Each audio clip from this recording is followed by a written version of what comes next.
Hello, welcome back. I'm Steph, and this is the Newsy Knitter, episode 2. I'm recording today on Sunday, July 17th, coming to you from cool and foggy Northern California. So it's a little bit dark in here, and I apologize for that. But, yeah, it is what it is. We're having our lovely usual summer, which is chilly and foggy, and makes me really, really jealous of everyone who is out there enjoying barbecues and picnics in shorts and t-shirts, because I'm not. Yuck. We also have some jets going overhead, so if you're getting some noise, sorry about that. We're by an airport, and I live by an airport, and sometimes it happens. So, now that I've said hello to all of you, welcome back if you're coming back again. Welcome the first time if you're new. I hope you are enjoy the podcast, and let's get started. So, I actually have a finished object for you. So, this is something that I've been working on since March, and I've actually promised to someone about 2 years before that, so hopefully she still wants them. Otherwise, I'll keep them. They're very cute. These are moose mittens. Here, let me hold this close so you can see the color work pattern. It's a little moose, a little reflection, a little tree, and a little rose pattern here. On the cuff. The roses are a little hard to see, but these are Moose Love Roses mittens by, I'm going to mess this up, and I'm really sorry, Jorvid Linvik. Jorvid Linvik. I'm really sorry. I don't really know how to pronounce Scandinavian names. But the pattern is called Moose Loves Roses, and the yarn I used is Knit Picks Palette, and the colors are Oyster Heather, Asphalt Heather, and Garnet Heather. This red is really hard to see in this light, but it's a nice dark red. It's very pretty. Oh, and here's the back. Here's the back with the thumb. So these are fully color work mittens. I think it's probably the most color work I've done on anything. Both sides, different patterns. And I also have hold this up for you, an Afterthought gusset style mitten, which is Afterthought thumb, which is something I haven't done before. I usually do more of a traditional gusset. So that was a really new experience for me to knit. I liked it. Probably not as much as I like a traditional gusset, but I can see why you choose it on a colorwork pattern like this, because it really lets you keep everything flowing easily, and even the back of the thumb has its own little pattern, little checkerboard pattern. So I can definitely see why you choose it for something like this. And I do really enjoy how these turned out. They're for a former coworker of mine, Katrine. So I need to message her and make sure that she still wants them. And if she does, I'll have to figure out how to get them to her, since we no longer see each other in the office every day. They're not quite finished. I still do need to give them a little bath, let them block out, and take some pictures before I send them off, but I should be able to do that later this afternoon. It's only about 4 o'clock here, so I've got time. And that's all I have finished right now. But I do have some things that I'm working on. I realized I've got a lot of things that I'm working on, but I'm really focusing on 2 this week, because I suddenly realized how quickly the deadlines for them were coming up. So the first is my Jules cardigan, Jules pullover by Hoover, and I'm still working on the back piece, which is getting so long that I can't show you all of it at once, but it's this reverse stockinette with these lovely cables, and I am now in the upper body increases. It's a very boxy sweater, So it starts kind of small around the waist and gets bigger towards the armholes, and then you add the sleeves.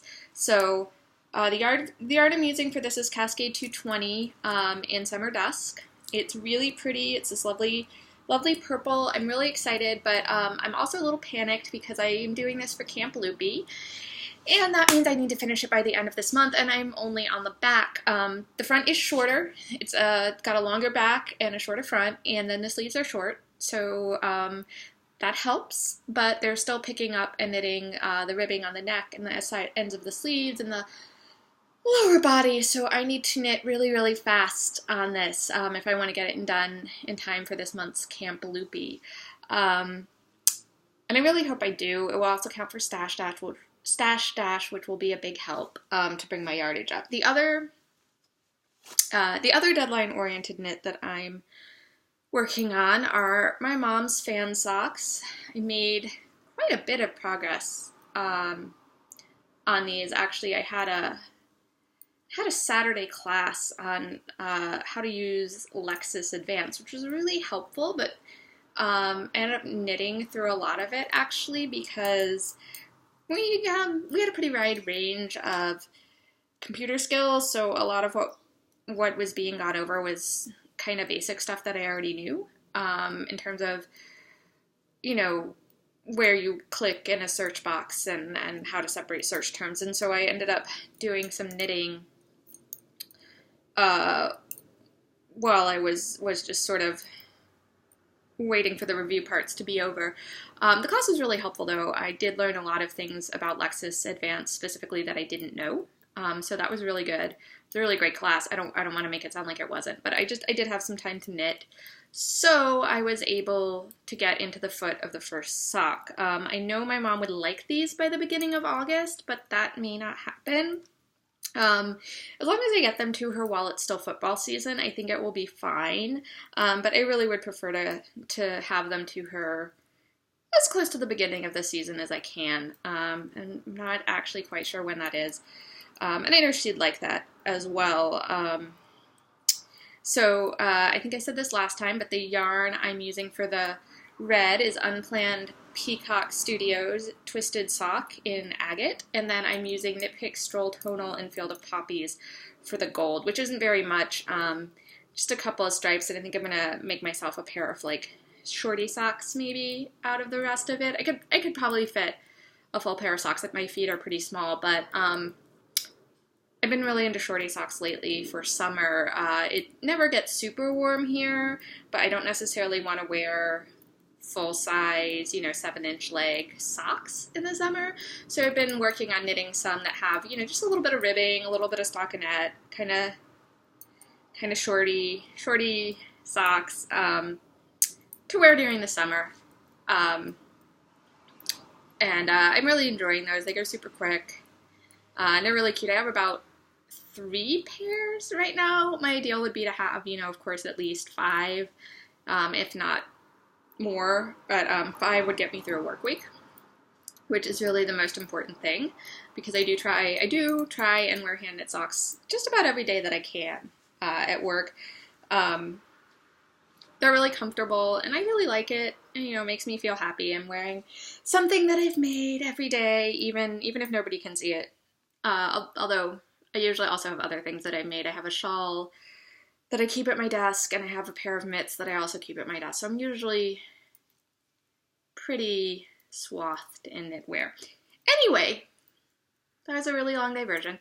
That's what I'm working on. I haven't been able to make as much progress as I'd like. I've been dealing with some health issues lately. I'm not quite sure what they are precisely, and neither is my doctor, but a lot of fatigue and some joint pain. And mostly the joint pain has been in my ankles and hips, but it's also starting to affect my fingers lately. So it's been quite a few days this week where I haven't knit. I've come home and I kind of played on the internet or played Pokemon Go, because yes, I caved. I have Pokemon Go, catching my Pokemons,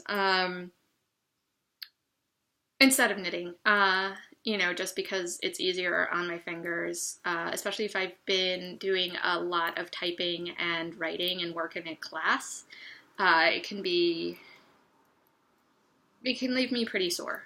And a lot of sleeping, especially on weekends. You know, I find that I need a lot more sleep than I would really like to need.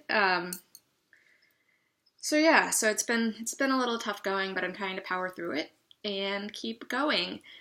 And before I get into the non-knitting content, I actually have one more knitting related thing that I'd like to share with you. This is a very new acquisition. I mentioned that I'm taking part in Camp Loopy, which I have not done before. I usually remember that it's happening halfway through the summer, but I actually remembered in time this year, so pretty excited about that. And I've been ordering the yarn from them. I get a lot of my yarn online. I love local yarn stores. We have a really good one nearby in Oakland that I really enjoy, but I just don't always have time to go to them, especially because I work long hours and I'm taking class at night. You know, most of them close at 6, and I'm usually not even back across the bay from San Francisco by then. So yeah, it's just really hard for me to get to a local yarn store as much as I enjoy them. So I do a lot of my yarn ordering online, and that means that my last Loopy U shipment got me into Loopy Groupies. If you don't know what Loopy Groupies are, it's a customer loyalty program through Loopy U. They also have a yearly program, which has a different theme, I think, each year. This year's is the solar system, so you can earn points and work your way through the planets. But Loopy Groupies is something that happens on your 6th order, and I'm actually really surprised that it took this long to happen. But I got there, and so I got some lovely gifts, and I wasn't counting my orders. I'd completely forgotten that Loopy Groupies existed, so I was pretty surprised to open my package of Cascade for the Jules sweater and find some lovely things. So I got a project bag, Loopy Groupie project bag. Excuse the yarn, Fred really loves it. But this is a Delicue bag. It's great. It's a perfect little size for socks or another small project, and that's really good because I knit a lot of those. And I got this gorgeous skein of sock yarn. This is Loopy Legends, so it's one of their colorways. And this one is Sue's Grand Prismatic Spring. I just think it's so, so beautiful. I don't know if this is going to do the colors justice, but it's got this, dusky purple and browns and like burnt orange and blue. It kind of makes me think of maybe like the Grand Canyon at night, or a desert at night, when you get this mix of colors. So it's really beautiful, and I'm definitely going to think of something special to do with it, because I just think it's really fantastic. And that was a great surprise to open my box and find when I got my yarn. So that is what's going on with the knitting. I feel really bad that I don't have much more for you, but it is what it is. And so we move into other things. In the headlines this week, it's been really bad. It's been really depressing. I love what I do, but sometimes it's really hard to look at the news all day and to be surrounded by so much tragedy and so many bad things. Obviously, there was the attack in Nice in France with the truck, and the attempted coup in Turkey. That was especially tough for me. I've got a lot of former colleagues who work for TRT, which is the state-run Turkish television station. So definitely some time there checking my Twitter and Facebook and hoping that they were okay. And they all are. I think I've seen from everybody that I know of who's working there, and they've posted. And so they all seem to be fine, which is good. But, it's always a tough moment when you're thinking about people being in harm's way. And we've got the Republican National Convention coming up, and so I've got some colleagues going there too, and they're packing to be pretty safe, but it looks like it could be a little nutty there. So, thinking about people I know and hoping they're okay. But so I'm not going to share anything about that specifically. I think there's been so much coverage there that anything you want to see has either already been said or we don't know yet. I think there's still a lot of news and information that's going to be coming out about those incidents, and we're just going to have to kind of wait and see what hindsight tells us. But I do have a couple of articles I wanted to share with you. One I thought was just really, it's a little teeny short blurb really, but I thought it was really interesting. It's from a CBS local affiliate. Reporter is Allie Ballman, and it's about a woman trying to become a nun whose student loan debt isn't letting her. And I just think student loan debt is such a problem for my generation. It's really something that affects just about everybody. And it keeps you from doing so many things. And this is just one more that I had never really thought of. But because nuns don't get paid and they enter a life of poverty, I guess it seems, are required to not have any debt, because they wouldn't be able to pay it off. So, I know religiousness isn't for everyone.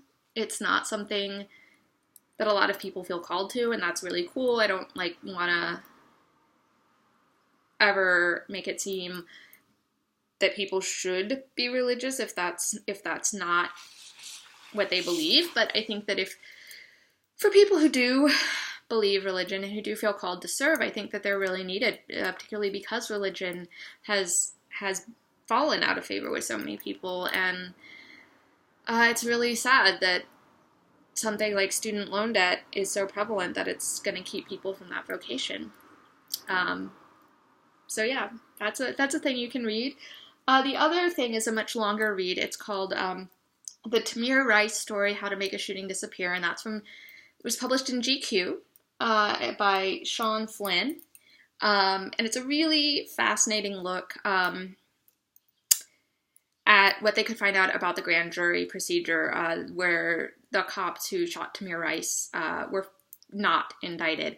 For those of you who have maybe felt a little bit overwhelmed by the number of names and shootings, Tamir Rice was a 12-year-old child in Cleveland, Ohio. He was playing with a toy airsoft gun, and police came up and shot him, and he died. And it was a very controversial shooting, particularly because security cameras show that the police acted incredibly quickly and within seconds of their arrival had shot and killed Tamir.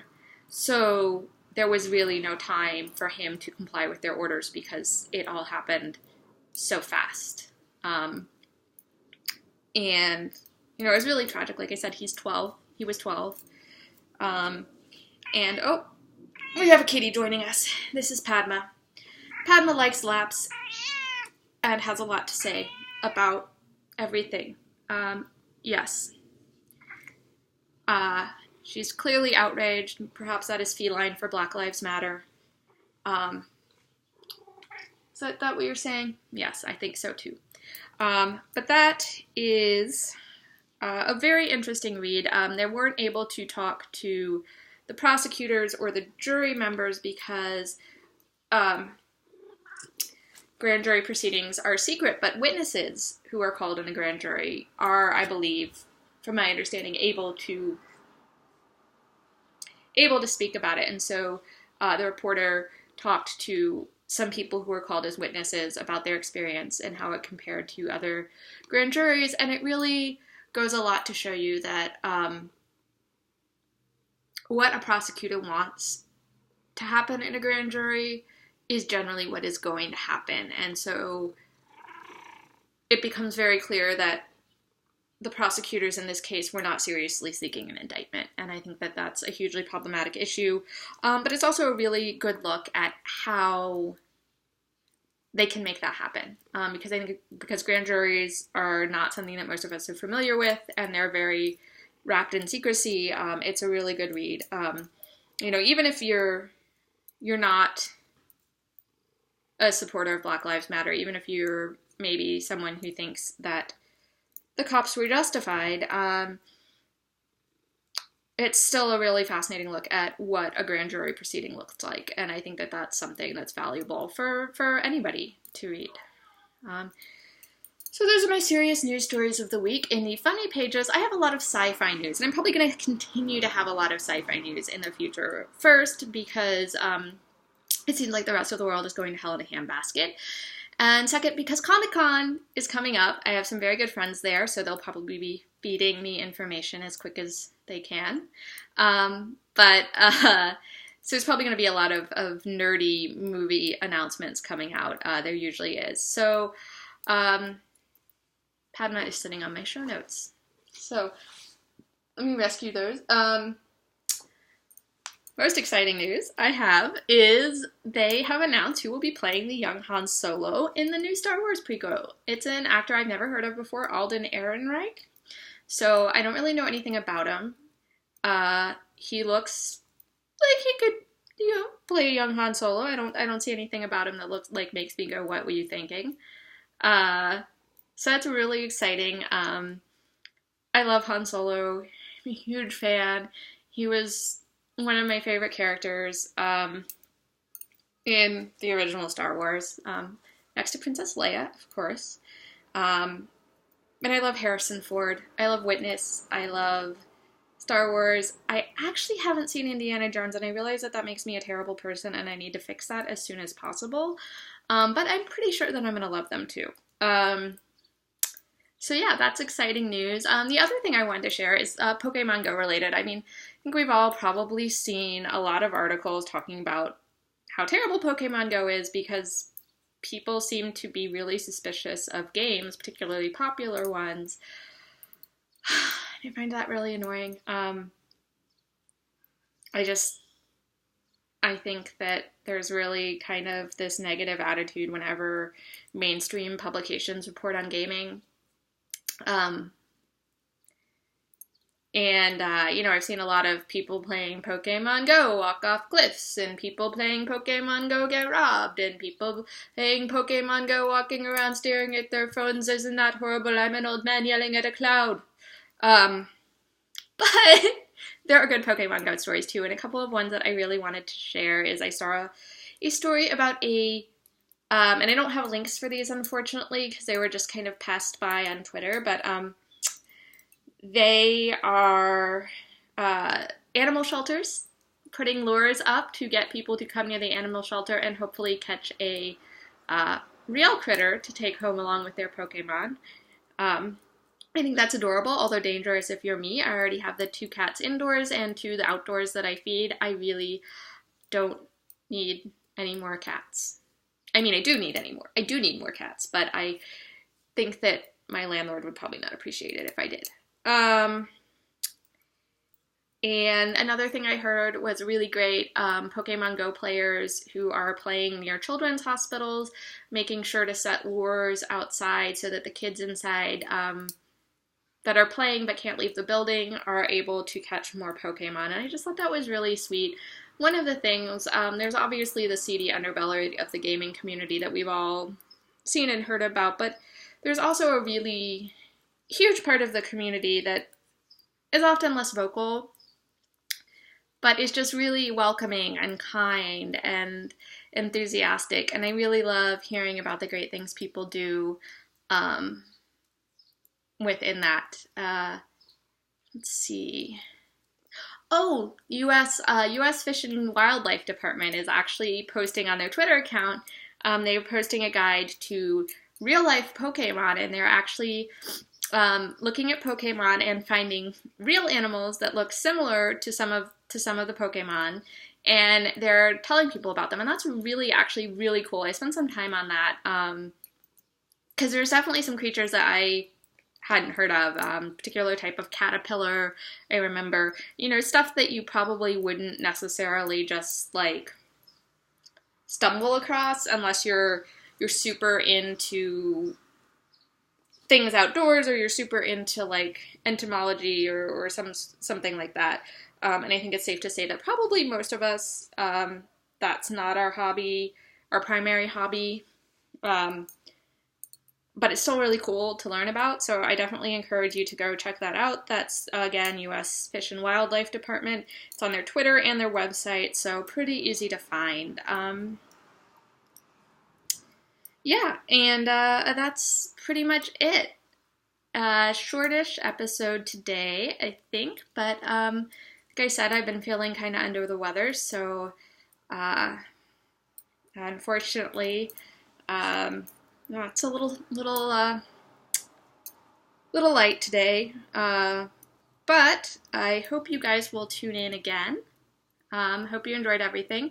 If you'd like to follow me other places, I am Steph G. Whiteside on Twitter. I post a lot of tweets, a lot of links, a lot of news, some attempts at being funny, because I like to think that I'm funny on the internet. And I am also Quirky Knit Girl on both Ravelry and Instagram.